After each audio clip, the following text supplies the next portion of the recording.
이번 시간은 주택법의 핵심 이론 중에서 네 번째 테마인 공동주택 리모델링에 관한 관련 법조항들을 살펴보도록 하겠습니다.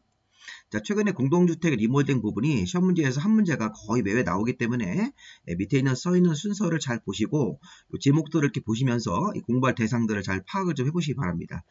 물론 이제 처음에 이렇게 목차를 보시면 굉장히 어렵죠. 이제 한번 내용을 보고 와서 이 목차를 보시면 여기 내용들이 좀 개략적으로 좀 생각이 나셔야 됩니다. 우선 리모델링 사업 주체는 리모델링 주택조합을 포함해서 총 3가지가 있습니다. 그렇게 일단 정리하시면 됩니다. 리모델링 조합을 포함해서 추가적으로 2개를 더 볼 겁니다. 리모델링 사업 주체는 3가지가 있고, 리모델링 사업을 하려면 설계도를 준비해서 리모델링 허가라는 걸 받아야 되는데, 이 사업 주체별로 얻어야 되는 동의의 비율이 있습니다.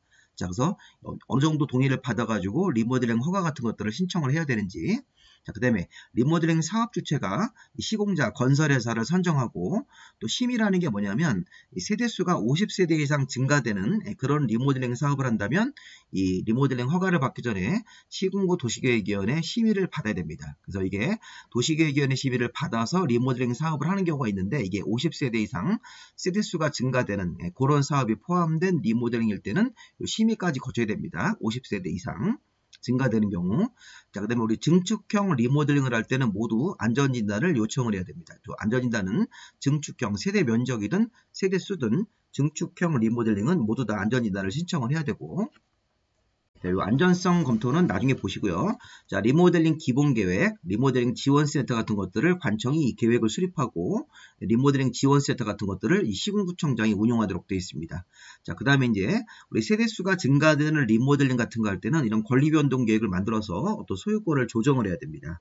그 다음에 리모델링 시기 조정, 이런 것들이 이제 관련 내용들인데, 일단 처음에 보실 거는 리모델링 대상은 이 공동주택, 부대시설, 복리시설을 포함한 이 공동주택을 리모델링을 하려면 주택법에 따라서 관련 주택법 66조의 관련 절차에 따라서 시군구청장한테 허가를 받고 리모델링을 해야 됩니다. 다만 리모델링 사업을 하면서 30세대 이상 세대수가 증가되는 사업이 포함되면 용어를 리모델링 허가라고 쓰지 않고 이런 사업계획 승인이라는 용어로 바꿔서 씁니다.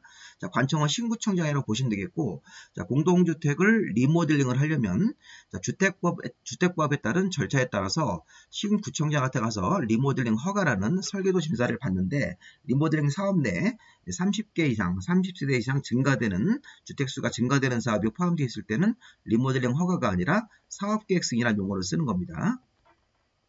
그리고 리모델링에 관해서 시군구청장이 리모델링 허가를 내줄 때 이런 관계 행정기관의 장과 미리 협의하는 사항이 있으면 이런 것들은 이 주택법에 따른 19조에 따른 사업계획 승인 받을 때 25개 인허가를 같이 받은 것으로 보는 건데, 리모델링에 대해서도 허가를 받을 때 사전에 협의가 되면 이 사업계획 승인처럼 25개 인허가 같은 것들을 같이 받은 것으로 의지하도록 되어 있습니다. 준용하게 되어 있기 때문에. 그래서 이런 조항들은 리모델링을 허가받을 때 시군구청장이 관련 행정기관하고 미리 협의를 하면 마치 주택법상 사업계획 승인을 받아서 미리 협의해가지고 이 승인권자가 협의해서 25개 다른 법에 있는 인허가를 의지하듯이 리모델링 허가를 받은 경우도 이렇게 25개 인허가를 같이 받은 것으로 본다, 이렇게 해석하면 되겠습니다. 이것들은 참고로 한번 읽어보시고, 일단 중요한 거는 리모델링 허가를 받는데 30세대 이상 세수가 증가되는 사업이 포함되어 있을 때는 사업계획 승인이라는 용어로 바꾸고, 관청은 시군구청장이라는 걸 생각해야 됩니다. 공동주택을 리모델링을 하려면 주택법에 적용을 받는다, 이렇게. 단독주택 리모델링은 건축법에 따라 하는 거고, 상가나 기타 건물 리모델링도 건축법에 따라서 진행을 하는 것입니다. 리모델링의 종류도 우리 앞에서 배운 거 복습입니다. 만약에 500세대의 아파트가 있고 한 세대의 이 전용 면적이 100제곱미터라고 가정을 하고 아파트를 리모델링을 할 때, 일단 최소한 사용검사를 받고 최소 10년만 경과하면 대수원 형태로 리모델링을 할 수 있죠. 그럼 증가되는 게 없습니다.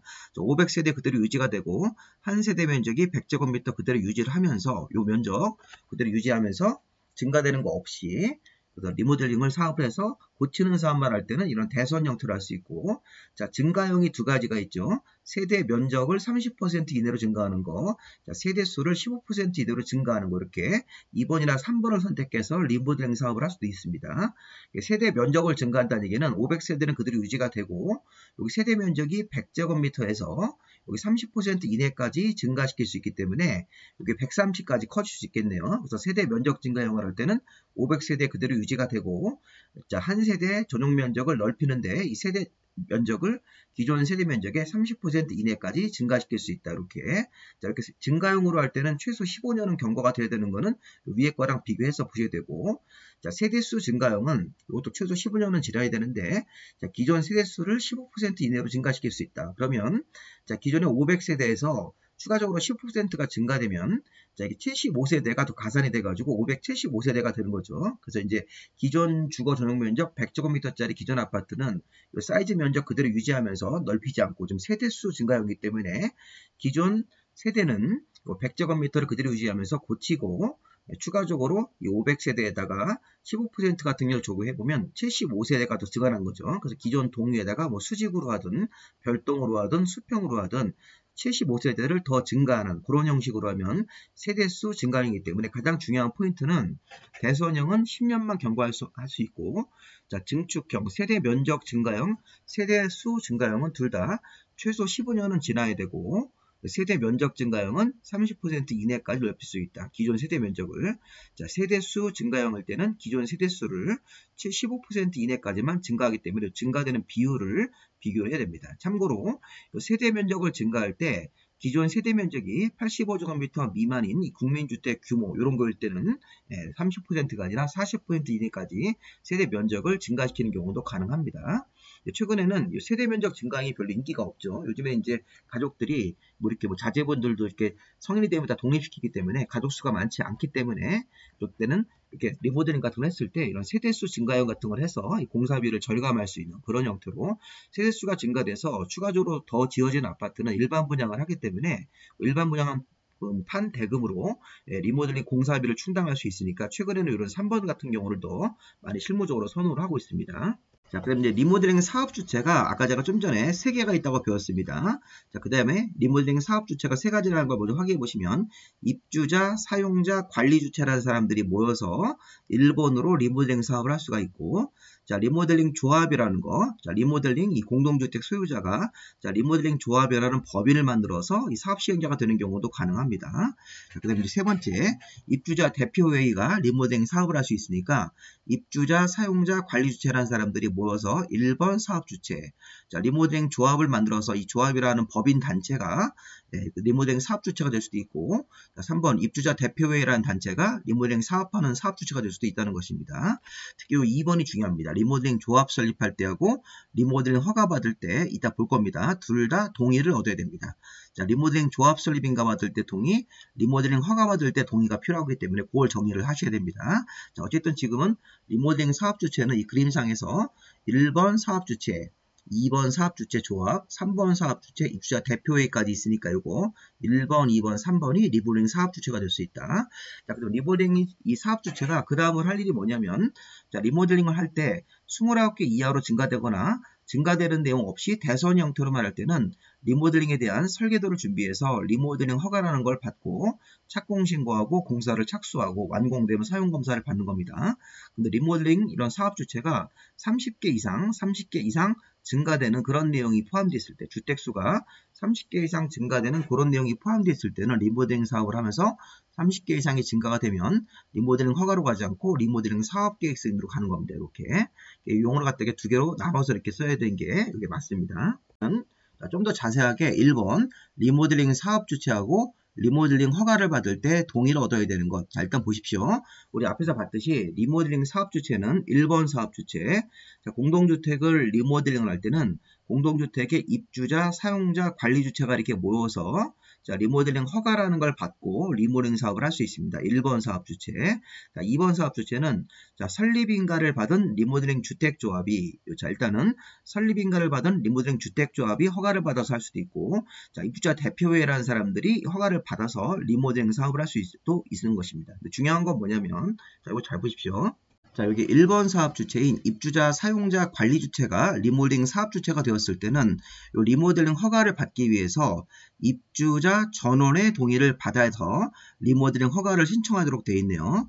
자, 좀 전에 우리가 1번 사업 주체인 입주자, 사용자, 관리 주체가 자, 리모델링 사업을 하려면 이런 사람들이 모여서 자, 입주자 전원 100% 동의를 받아가지고 리모델링 허가 신청을 해서 허가받은 다음에 리모델링 사업을 할 수 있다는 것입니다. 자, 그런데 2번 보십시오. 2번.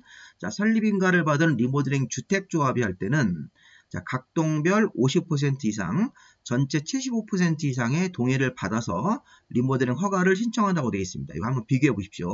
1번 사업주체인 입주자나 사용자가 리모델링 사업주체가 됐을 때는 입주자 전원 100% 동의를 받아서 허가를 신청하는데, 자, 설립인가를 받은 리모델링 주택조합이 사업을 할 때는 그때는 100% 전원 동의가 아니라 자, 각 동별 구분 소유자 및 의결권의 각 50%인데 자, 구분 소유자 의결권 같은 건 다 빼버리고 그냥 각 동별 50%, 전체 75% 이상의 동의를 받아서 자, 리모델링 허가를 신청하는 게 맞습니다. 이렇게 리모델링 주택 조합이 사업을 할 때는 이 허가를 받기 위해서 자, 각 동별 50% 이상, 전체 75% 이상의 동의를 받아서 리모델링 허가를 신청하는데, 근데 위에 줄을 보니까 자, 리모델링 주택조합은 설립인가를 받기 위해서 동의를 한 번 더 받아야 됩니다. 사전에 각 동별 과반수 전체 3분의 2 이상 이런 식으로. 그래서 리모델링은 설립인가 받을 때 요 파란색 동의, 자, 리모델링 주택조합이 허가 같은 걸 신청할 때 요 분홍색 동의를 2개를 받아야 됩니다. 근데 1번은 아니죠. 1번은 입주자나 사용자 같은 사람들이 사업주체가 될 때는 그때는 별도의 동의 이렇게 뭐 설립인가라는 게 없기 때문에 별도의 동의는 없지만 요 입주자 사용자가 리모델링 허가를 받을 때는 입주자 전원 동의를 받아야 된다. 이렇게. 그래서 입주자 사용자 같은 사람들이 사업주체가 됐을 때는 이 입주자의 전원 동의를 받아서 리모델링 허가를 신청하도록 되어 있는데, 자, 리모델링 주택조합은 설립인가를 받아야 되기 때문에 설립인가 받을 때 각 동별 과반수 전체 3분의 2 이상 동의를 받아서 설립이 됐습니다. 그럼 설립인가를 받고 나서 리모델링 허가를 신청할 때는 각 동별 50% 이상, 자, 과반수는 50% 초과이기 때문에 약간 좀 다릅니다. 이 기준이. 각 동별은 과반수는 50% 초과인데, 자, 리모델링 주택조합이 허가를 받을 때는 각 동별 50% 이상 동의고 전체 75% 이상 동의를 받아서 리모델링 허가를 신청하도록 되어 있죠. 자, 그 다음 이제 3번. 자, 입주자 대표회의. 자, 입주자 대표회의가 사업주체가 됐을 때도, 자, 소유자, 자, 입주자 대표회의도, 자, 아파트 같은 공동주택 소유자 전원 동의를 받아서 리모델링 허가를 신청하도록 되어 있네요. 자, 이 부분 수강생들이 많이 어려워하시는데, 결국엔 간단하게 이겁니다. 1번과 3번 사업주체, 입주자 사용자인 사업주체, 입주자 대표회의 사업주체는 리모델링 허가 같은 거 받을 때 전원 동의가 필요하다. 이건 소유자 전원이고 입주자 전원이기 때문에 약간 틀리긴 한데 어쨌든 전원 동의인데, 자, 리모델링 주택조합이 사업할 때는 각 동별 50% 이상, 전체 75% 이상이기 때문에 전원 동의가 아닙니다. 그리고 설립인가 받기 전에 이 파란색 동의를 먼저 사전 절차로 먼저 받아야 됩니다. 2번 사업주체인 조합일 때는. 그래서 이 앞에 그림으로 가서 리모델링 주택조합이 자, 설립인가 받을 때는 각 동별 과반수 전체 3분의 2 이상 동의고, 리모델링 허가를 받을 때는 이 조합이 허가 받을 때는 각 동별 50% 이상 전체 75% 이상, 자, 각 동별 50% 전체 75% 이상 동의를 받아서 리모델링 조합이 허가까지 받아야 됩니다. 근데 여기 1번에 입주자 사용자가 사업할 때, 3번 입주자 대표회의가 할 때는 이런 설립인가라는 거 없기 때문에 동의 요건은 없고, 입주자 사용자가 여기 리모델링 허가 받을 때는 뭐 전원 동의, 입주자 대표회의가 할 때도 허가 받을 때 전원 동의 이렇게 하시면 되겠습니다. 이거. 그래서 요 고시를 잘 보셨다가 1번 같은 경우는 이거 전원 동의고, 2번 같은 사업 주체는 설립인가 받을 때 먼저 파란색 동의를 받고 나서 허가 받을 때는 각 동별 50% 전체 75% 이상 동의를 받아야 되고, 3번 입주자 대표회의가 사업 주체가 되었을 때도 이 소유자 전원 동의를 받아서 허가 신청하도록 되어 있다. 여기서 한번 자, 읽어보시고 요거 나중에 기출문제 푸실 때 관련 내용들을 한번 확인해 보시기 바랍니다. 자, 그 다음에 이제 리모델링 관련 세부 규정도 한번 읽어봐야 되고 시험 문제가 나왔습니다. 여기서 34회 때하고 33회 때. 자, 우리가 아파트가 10동이 있다고 가정을 했을 때, 자, 아파트는 동별로도 리모델링을 할 수 있고 또 주택단지 전체를 묶어서 리모델링 사업이 둘 다 가능합니다. 자, 시험 문제에서 동별로 리모델링 사업은 불가하다고 그러면 틀리는 겁니다. 이런 것도 34회 때 물어봤습니다. 자, 그리고 한 동을 리모델링 할 때는 이때도 또 허가를 받아야 되는데, 자, 리모델링 주택조합이 그러니까 여러 동이 있을 때는 우리 앞에서 이렇게 리모델링 주택조합이 여러 동이 있을 때는 각 동별 50% 전체 75% 이상의 동의를 받아서 허가를 신청하는 건데, 만약에 한 동짜리를 한 동만 리모델링을 한다면 그때는 그냥 각 동별 50%는 없어지고 이렇게 구분 소유자 및 의결권의 각 75%이기 때문에 75% 동의만 살려가지고선 허가 신청을 하면 되는 겁니다. 자, 리모델링 주택조합이 한 동을 리모델링, 한 동짜리를 리모델링 할 때는 각 동별 50%는 없애버리고 이 전체죠. 그래서 보시면 그 동 전체의 구분 소유자 및 의결권인데 그냥 무시하고 그래서 그 동 전체의 75% 이상 동의를 받아서 리모델링 허가 신청을 하면 되는 겁니다.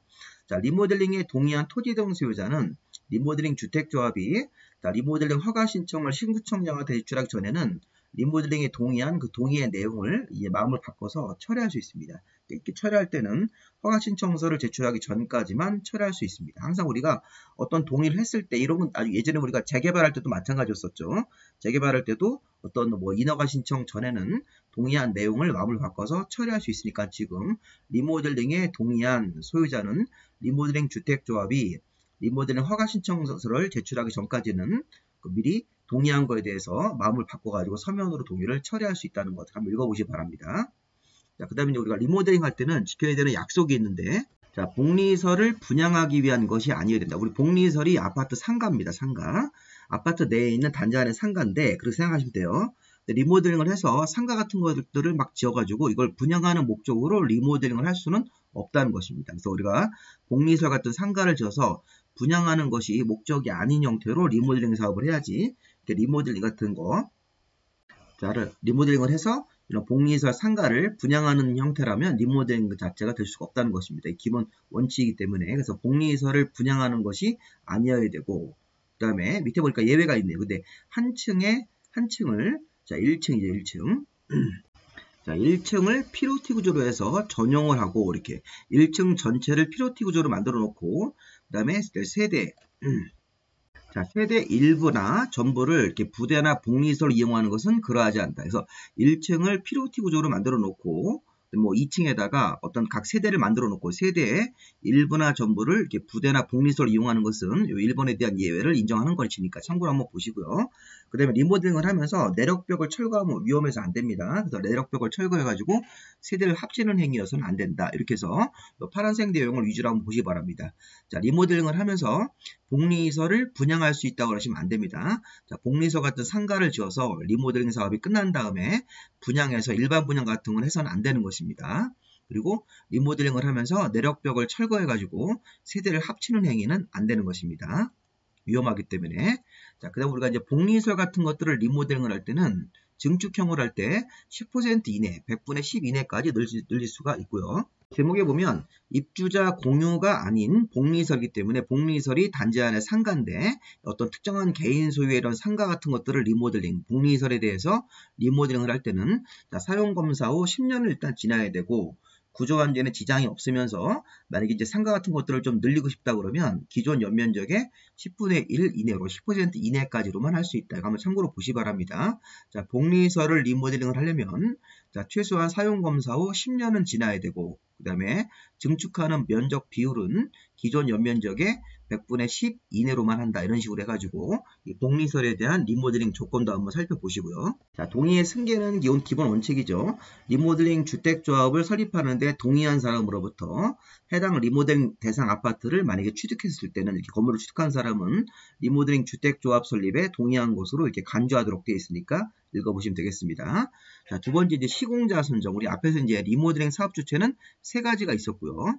자, 그 다음에 이제 시공자 선정은 자, 리모델링을 하는 경우에 자, 설립인가를 받은 리모델링 주택조합 총회하고 자, 그 다음에 소유자 전원의 동의를 받은 입주자 대표회의가 그래서 이게 리모델링 주택조합의 총회하고 자, 소유자 전원 동의를 받은 입주자 대표회의에서 자, 이 등록사업자, 이 건설산업기본법상 이 건설업자인, 이 건설회사인 등록사업자를 시공자로 정하는데, 자, 시공자를 선정하는 경우에는 리모델링 주택조합이 뭐 총회에서, 자, 여기 시공자를 선정하는 경우에, 건설회사를 선정하는 경우에 경쟁입찰로 하는 게 원칙인데, 자, 경쟁입찰 방식으로 시공자 선정이 곤란하다고 인정하는 경우가 있겠죠.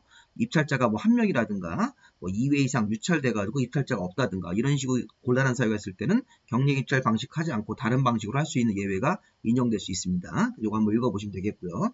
자, 일단 시공자 선정은 리모델링 주택조합의 총회하고 입주자 대표회의가 이렇게 전원 동의를 받아서 이 동의를 받았으면 이 자격이 있는 입주자 대표회의가 등록사업자 건설회사를 시공자로 정해야 됩니다. 경쟁 입찰을 정하는 게 원칙이고요. 자, 심의. 자, 이거 한번 잘 보십시오. 자, 심의는 뭐냐면, 자, 시군구청장이 자, 리모델링에 대해서 허가를 하는데, 자, 시군구 도시계획위원회 심의를 미리 거쳐야 되는 사항이 있다. 어떤 경우냐면, 세대수가 증가되는데 50세대 이상으로 세대수가 증가하는 경우에 한정된다. 이렇게 50세대 이상으로 세대수가 증가되는 그런 리모델링 사업인 경우에는, 자, 리모델링 허가 같은 거 할 때, 또는 뭐 사업계획 승인 같은 거 할 때, 시군구 도시계획위원회 심의를 거쳐야 된다. 이거 한번 잘 보시 바랍니다. 자, 이것도 시험 문제에서 세대 면적이 증가되는 리모델링 경우에는 뭐 리모델링 허가 같은 거 하는 경우에 도시계획위원회 심의 그러시면 안 됩니다.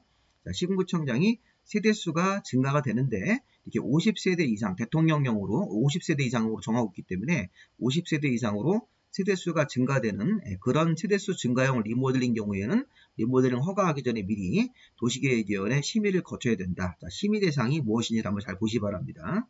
자, 리모델링 사용검사는 아까 리모델링 사업주체, 입주자, 사용자, 관리주체들이 있고 그 다음에 리모델링 주택조합도 있었고 입주자 대표회의도 사업주체인데 이렇게 사업주체 3명이 리모델링 허가 같은 걸 받고 리모델링 공사를 완료했을 때는 시군구청장한테 당연히 사용검사를 받아야 됩니다. 그러니까 사용검사는 리모델링 사업주체별로 리모델링 허가 받은 다음에 공사를 끝내고 나서 시군구청장한테 사용검사를 받으면 되는 거죠.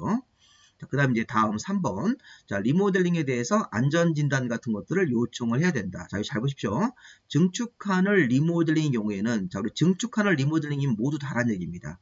자, 앞에 좀 전에 우리가 요 심의 같은 걸 받는 것은, 자, 세대수가 증가되는데 50세대 이상 증가되는 경우에만 심의를 거치고 나서 허가를 내주라는 겁니다. 자, 그런데 자, 안전진단을 요청하는 것, 자, 리모델링을 하는 자가 시군구청장한테 안전진단을 요청해야 되는 것은 증축하는 경우, 자, 세대 면적형이든 세대 수든, 자, 모든 중축형 리모델링을 하려면 그게 안전한 리모델링이 될 수 있는지를 확인하기 위해서 안전진단을 시군구청장한테 요청을 해야 되고, 자, 요청을 받은 시군구청장은 이 증축 가능 여부에 대해서 안전진단을 실시를 해야 되는 것입니다. 그래서 우리가 이거 시험 문제에서도 작년에도 다뤘고 또 그 앞에 년도도 다뤘기 때문에 이런 것들은 잘 봐야 됩니다. 자, 증축한을 리모델링이면 세대 면적이든 세대 수든 모두 포함해서 자, 증축형 리모델링은 모두 리모델링을 하려는 자가 시군구청장한테 가서 안전진단을 요청을 해야 됩니다. 자, 그다음 이제 안전성 검토는 약간 틀린데, 자, 안정성 검토는 수직 증축형 리모델링만 해당되는 겁니다. 자, 세대수 증가형으로 들어가서 자, 수직으로 증축하는 그런 리모델링을 하려는 자가 시군구청장한테 자, 건축위원회 심의라는 걸 요청하도록 돼 있는데 건축위원회 심의 요청이 딱 들어가면 그때는 이 시군구청장이 심의하기 전에 또 별도로 이렇게 국토안전관리원 같은 데다가 안전성 검토를 별도로 따로 의뢰를 해야 됩니다. 그러니까 이렇게 안전진단이라는 게 증축형 리모델링이면 안전진단을 모두 요청을 해야 되는데 이 안전성 검토는 세대수 증가형으로 세대수가 늘어나면서 수평이나 별동 말고 수직 증축형 리모델링을 하려는 자는 시군구청장한테 건축위원회 심의를 요청을 해야 되고, 자, 건축위원회 심의 같은 걸 요청을 받은 시군구청장은 자, 이게 가능한지 수직 증축형이 이게 안전한지에 대해서 국토안전관리원이나 한국건설기술연구원한테 안정성 검토를 먼저 의뢰해서 안전성 검토를 먼저 받아야 되는 것입니다. 심의 같은 거를 요청이 들어가면 그래서 결론적으로 뭐냐면 이 안정성 검토는 수직 증축형 리모델링 할 때만 이렇게 안정성 검토를 의뢰하도록 되어 있습니다. 시군구청장이 안정성 검토를 국토안전관리원한테 의뢰하도록 되어 있다. 이런 것들 잘 기억해야 됩니다. 자, 좀 전에 우리 봤던 거 안전진단은 증축형 리모델링이면 모두 시군구청장한테 안전진단을 요청을 해서 안전진단을 먼저 받아야 되는 것입니다. 그 다음에 안전성 검토를 자, 국토안전관련에다가 안정성 검토를 의뢰하는 것은 이 수직 증축형 리모델링을 하려는 자가 수직 증축형입니다. 수평이라든가 별동 말고 수직 증축형 리모델링을 해서 세대수가 증가되는 그런 리모델링 사업을 하려는 자가 시군구청장한테 건축위원회 심의를 요청을 했고, 그 다음에 심의 요청이 딱 들어가고 나면 시군구청장은 이게 수직 증축형이기 때문에 국토안전관련에다가 안정성 검토를 의뢰해야 된다. 이렇게 해서 한번 이것도 시험 지문에 예상을 해봐야 됩니다. 이것도. 자, 안정성 검토는 뭐 예를 들어서 수직 증축형이 아니라 뭐 이렇게 해서 뭐 세대 면적이 증가되는 리모델링인 경우에 뭐 심의를 요청을 하고 요청을 받은 시군구청장은 뭐 안정성 검토를 의뢰해야 된다. 이렇게 하면 틀리는 겁니다. 자, 세대수가 증가되면서 수평도 아니고 별동도 아니고 수직 증축형 리모델링, 기존 동위에다가 추가적으로 더 짓는 경우는 이렇게 하중이 더 많이 걸리기 때문에 기존 아파트에다가 이런 안정성 검토라는 걸 하라고 이렇게 생각하시면 되겠습니다.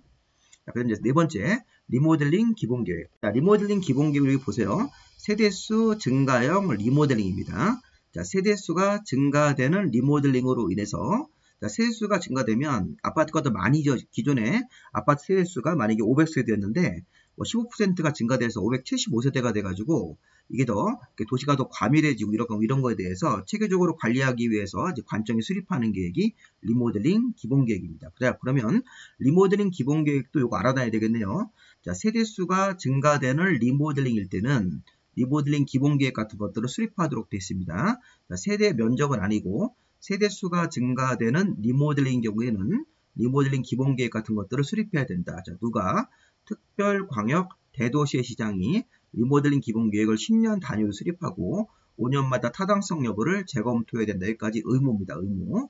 다만 대도시가 아닌 시장, 자, 인구 50명 미만의 대도시가 아닌 시장은 도지사가 필요하다고 인정하는 경우에만 수립을 해야 된다. 이렇게 보시면 되겠습니다. 자, 리모델링 기본계획이 나오면, 자, 리모델링 기본계획은 어떤 리모델링일 때만 하는 거냐 봤더니, 자, 세대 면적 증가형은 안 하고 세대수 증가형 리모델링 같은 걸 할 때는, 자, 리모델링 사업을 체계적으로 관리하기 위해서 리모델링 기본계획 같은 것들을 특별광역 대도시가 10년 단위로 5년마다 타당성 검토하면서 수립을 해야 한다. 이렇게 되는 겁니다. 다만 대도시가 아닌 시장은 도지사가 필요하다고 인정하는 경우에는 수립을 하여야 한다고, 수립할 필요가 없다 이렇게 인정을 하면 대도시가 아닌 시장은 수립하지 아니할 수도 있기 때문에 이거는 임의적 수립으로 볼 수도 있는 것입니다. 도지사의 어떤 의사에 따라서. 그리고 기본계획을 수립하거나 변경하려면 14일 이상 공람 같은 걸 해서 주민 의견을 듣고 지방의 의견을 들어야 됩니다. 자, 지방에는 30이라는 의견 같은 것들을 빨리 내야 되고요. 그리고 기본계획이 수립되거나 변경이 되면 그 내용을 지방자치단체 공보에다 고시해서 알려야 한다. 자, 이것도 작년도 시험 문제였습니다. 이렇게. 자, 기본계획이 수립되거나 변경이 되고 나면 이를 지체 없이 지방자치단체 공보에다가 고시해야 된다. 고시할 사람은 이 사람이겠죠. 수립권자인 특별시장, 광역시장, 대도시 같은 관청이 기본계획을 수립을 했으면 이 내용을 공보에다가 고시해서 이렇게 알리는 거죠. 특별광역 대도시가 발행하는 신문이 있습니다. 자, 그런 것들을 우리가 이제 지방자치단체 공보라고 그러고 공보에다가 고시해서 기본계획 내용을 알리도록 되어 있습니다. 자, 기본계획을 수립할 때는 주민의견 14일 이상 공람을 해서 주민의견을 들어야 되고, 자, 지방의회에다가 관련 서류 보내서 지방의 의견도 들어야 되고, 자, 지방의회는 업무가 바쁘더라도 30이라는 의견을 제시하도록 되어 있습니다. 자, 그 다음에 리모델링 기본계획에 부합하는 것은 당연한 겁니다. 자, 우리가 리모델링 기본계획 같은 경우는 아까 세대수가 증가되는 리모델링 사업을 할 때 해당 사업을 관리하기 위해서 기본계획 같은 걸 만드는데, 자, 리모델링 기본계획이 수립된 지역에서 세대수 증가용 리모델링에 대해서 허가할 때는 이 기본계획에 부합하는 범위 안에서 허가를 하는 거 당연한 겁니다. 이것들 보시면 되겠습니다. 리모델링 기본계획이 수립된 지역에서 허가하는 경우에는 세대수 증가형 리모델링을 허가하는 과정에서 리모델링 기본계획에 부합하지 않는 내용이 있을 때는 허가하면 안 된다. 그 뜻으로 이렇게 해석할 수도 있겠죠. 자, 리모델링 도와주는 지원센터는 시군구청장이 리모델링 지원 업무를 수행하기 위해서 설치 운영을 해야 되는 것. 이렇게 아까 리모델링 기본계획은 특별광역 대도시가 10년 단위로 수립을 하여야 한다. 5년마다 타당성 재검토하도록 되어 있는데, 자, 리모델링 지원센터는 시군구청장이 설치 운영하도록 되어 있습니다. 자, 마지막으로 이제 권리변동계획하고 시기조정이라는 게 있습니다. 자, 첫 번째 보시면 대지 사용권은 불변이다. 자, 근데 보십시오. 이게 무슨 말인지. 자, 공동주택 소유자가 리모델링을 하면서 자, 전유 부분, 전용 면적 부분이 약간 늘어나거나 줄어드는 경우가 있습니다. 그래서 건물의 자기 전용 면적 부분이 늘어나거나 줄어들어도 기존에 가지고 있는 대지 사용권, 대지 면적은 변하지 않습니다. 자, 그런데 이제 중요한 게 뭐냐면 리모델링 사업을 해서 원칙은 자, 리모델링 사업을 해가지고 전유 부분, 전용 면적 부분이 늘어나거나 줄어들어도 그 사람들이 원래 가지고 있는 이 대지 사용권, 대지에 대한 면적 같은 경우는 변하지 않습니다. 자, 그런데 세대수가 증가되는 리모델링, 자, 우리가 아파트가 500세대가 있었는데 세대수 증가형으로 하면 15%를 더 증가할 수 있기 때문에 575세대가 되겠죠. 기존에 500세대를 고치고 뭐 수직으로 증축했을 때 기존 동에다가 이렇게 올려가지고선 자, 리모델링을 해서 575세대가 됐을 때, 자, 그때는 세대수 증가형 리모델링 같은 거 할 때는 기존 주택의 권리 변동 계획을 만들어서 이 대지나 건축물의 권리 변동 사항을 기재를 해야 된다는 것입니다. 그 다음에 조합원 이외한테 아까 추가적으로 더진 것은 분양을 해야 되기 때문에 그런 내용도 포함해야 되는 거죠. 그래서 핵심이 뭐냐면 공부를 하실 때 자, 세대수가 증가되는 겁니다. 세대 면적이 아닙니다. 자, 세대수가 500세대에서 15%가 더 증가돼가지고 575세대로 그런 형태로 리모델링을 하면 아파트가 575세대이기 때문에 575세대로 바뀌었기 때문에 자, 기존 주택에 대해서 권리 변동 계획을 만드는데 권리 변동 계획을 만들 때 내용으로 대지와 건물의 권리 변동 사항을 기재하는 겁니다. 자, 이제 대지 면적 비율이 바뀝니다. 자, 우리가 기존에 아파트가 500세대가 있었을 때는 전체 대지에 대해서 간단하게 그냥 500분의 1 각 세대별로 똑같은 면적이라고 한다면 500분의 1 정도 지분이 있었는데 이제 575분의 1로 지분으로 바꾸는 그런 내용들을 권리 변동 계획으로 만들어야 된다는 것입니다. 그리고 조합원 외의자한테 뭐 일반 분양할 사항이 있을 때는 일반 분양을 어떻게 할 건지 이렇게 자, 중요한 건 이겁니다. 권리 변동 계획은 세대수가 증가되는 경우에 이 계획을 만들도록 되어 있다. 만들어서 이렇게 대지나 건물의 권리 변동 내용을 기재를 해주라는 겁니다.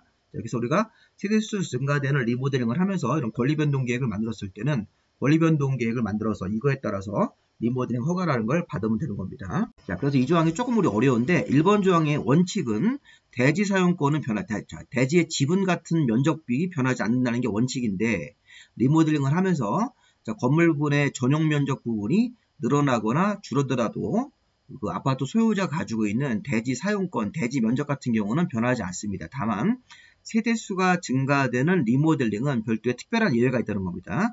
세대수가 증가되는 리모델링은 500세대에서 575세대로 바뀌었기 때문에 그때는 575분의 1 형태로 지분을 바꿔야 됩니다. 500분의 1 지분이 아니라 단순하게 생각했을 때 그런 식으로 변화를 주기 위해서 기존 주택의 권리 변동 계획 같은 것들을 만들어서 그 안에다가 이 대지나 건물의 권리 변동 내용, 대지 지분 같은 게 바뀌고 또 건물의 어떤 면적 같은 게 바뀌었다 이런 식으로 비용 분담을 어떻게 할 건지 조합원 외의자한테 추가적으로 더 줬으니까 어떤 식으로 일반 분양을 할 건지 그런 내용들을 권리 변동 계획을 만들어서 리모델링 허가를 받아야 된다 이렇게 한번 보시면 되겠습니다. 자, 여기 한번 보십시오. 한번 정리를 한번 해본 건데 자, 우리 앞에서 세대수가 증가되는데 50세대 이상 세대수가 증가되면 리모델링을 신구청장이 허가할 때 도시계획위원회 심의 같은 것들을 미리 거쳐서 허가를 내줘야 되는 것. 자, 이번엔 세대수 증가형 리모델링입니다. 자, 세대수가 증가되는 것, 뭐 50세대 이상이든 뭐 30세대 이상이든 간에 세대수가 증가되는 리모델링일 때는 아까 좀 전에 우리 배운 대로 권리 변동 계획을 수립해야 되는 거죠. 자, 세대수가 증가될 때는 권리 변동 계획 같은 걸 만들어서 해야 되는 것입니다. 세대 면적이 아닙니다. 그 다음에 리모델링 기본계획 같은 경우에 부합하게 리모델링을 허가해야 되는 것. 리모델링 기본계획 같은 경우도 세대수 증가형 리모델링 같은 거 할 때는 특별 광역 대도시가 리모델링 기본계획을 만들어야 되고 세대수 증가형 리모델링 허가하는 과정에서 기본계획에 부합하게 되는 거고 자, 좀 이따 배울 겁니다. 자, 세대수 증가형으로 리모델링 같은 거 되어지면 아파트가 더 많이 건설되고 또 교통이 좀 혼잡될 수 있기 때문에 이런 시기 같은 것들을 조정해달라고 요청할 수 있습니다. 국토부장관이나 아니라 시도의사가. 자, 이거 세 가지 잘 보십시오. 세대수 증가형일 때는 권리변동계획을 수립해야 된다. 리모델링 기본계획 같은 걸 만들어서 관련 허가할 때 이 기준 같은 것들을 적용해야 되는 거고 세대수가 증가돼가지고 세대수가 더 많아지면 교통이 복잡해질 수 있기 때문에 시기 같은 것들을 조정할 수 있습니다. 자, 우리 증축형 리모델링입니다. 자, 증축형이면 세대수 증가형도 들어가는 거고 세대 면적 증가형도 들어가는 겁니다. 자, 모든 증축형 리모델링일 때는 안전진단을 신청을 해야 된다. 안전진단 같은 것들을 신구청장한테 요청을 하는 거죠. 그렇게 해석하면 되겠습니다.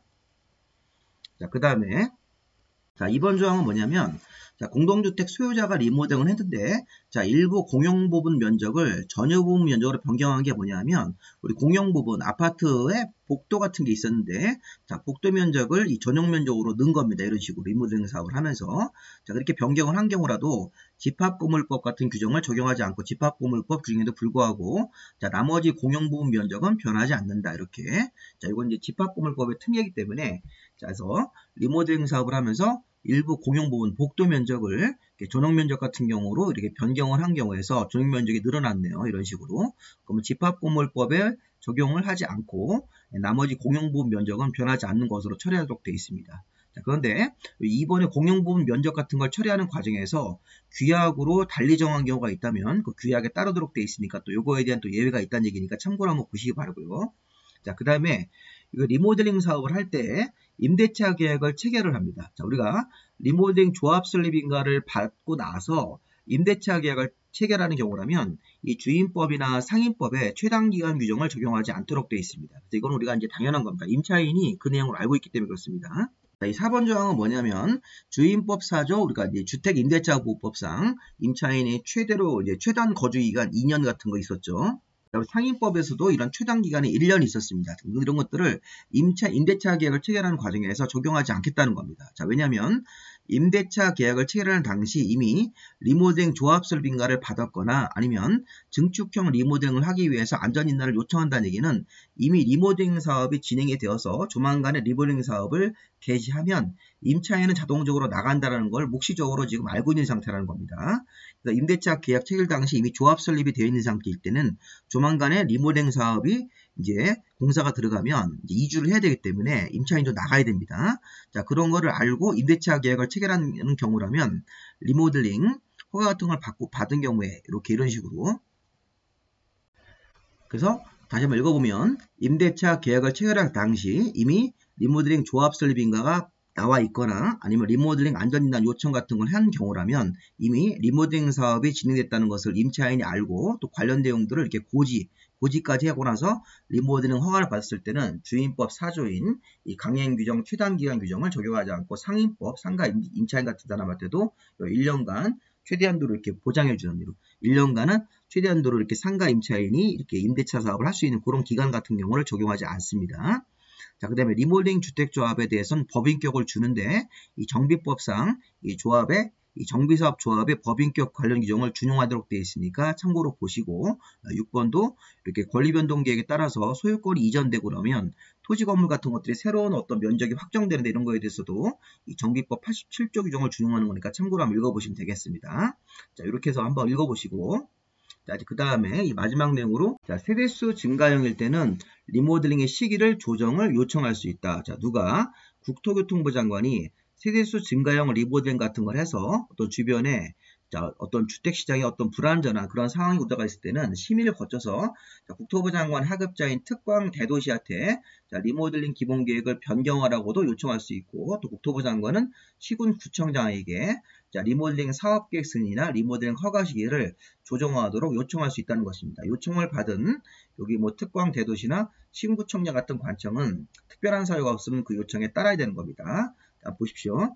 국토교통부 장관이 세대수 증가형 리모델링 같은 걸 할 때 주택시장에 어떤 불안전한 그런 일이 생길 수 있다. 그러면 자, 주택주거정책심의위원회 심의를 거친 다음에 국토부 장관이 이 특광 대도시가 리모델링 기본계획 같은 것들을 이렇게 수립하는 관청이기 때문에 리모델링 기본계획을 변경하라고 이렇게 요청을 하거나 아니면 신구청장한테 자, 리모델링 허가 시기 같은 것들을 조정하도록 요청할 수 있고 특별한 사유가 없을 때는 신구청장이 거기에 따라야 되는 것입니다.